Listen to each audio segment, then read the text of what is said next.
Numri i shënuar në kartën e identitetit do të mjaftojë në të ardhmen si një llogari ku do të derdhen kontributet shoqërore. Deklarimi online i punonjësve dhe i kontributeve që paguhet për ta përfshin shkrirjen në një llogari të vetme të numrit të parë të kontributeve që kanë qytetarët dhe numrit të ri që shënohet në kartën e identitetit. Kjo do të shmang krijimin e dy numrave llogarie që individët mund të kenë për kontributet. Në momentin që do krijohen llogaritë individuale, do të përputhet edhe ose do të bashkohet informacioni që është i lidhur me numrin e identifikimit bashkë me informacionin që është i lidhur me numrin e sigurimit. Të gjitha këto do të mblidhen në një llogari individuale.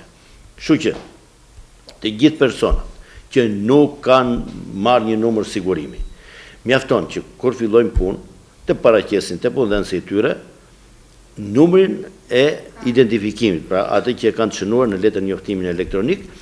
Dhe ky është i mjaftueshëm dhe është numri mbi të cilën do të çelet edhe llogaria e tyre në sigurimin shoqëror për të evidentuar kontributet. Deklarimi elektronik i punonjësve do të mundësojë krijimin në një historiku të kontributeve që derdhen gjatë viteve për një individ. Avantazhet e kësaj praktike shmangin dhe një sër problematikash aktuale. Ky projekt do të shmang atë fenomenin e zakonshëm që krijon probleme te personat sepse paguajnë lekët, sillet informacioni për domethënë kontributet e paguara, por nuk sillet borderoja e punëtorëve, cilët janë ata persona që përfitojnë nga këto kontributet paguara.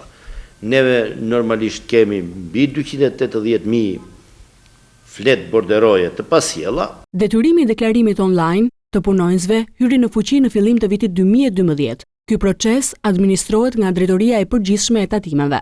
Fal kësaj praktike, individët do të kenë mundësi në të ardhmen që të shohin vetë në mënyrë elektronike llogarinë e tyre ku janë derdhur kontributet.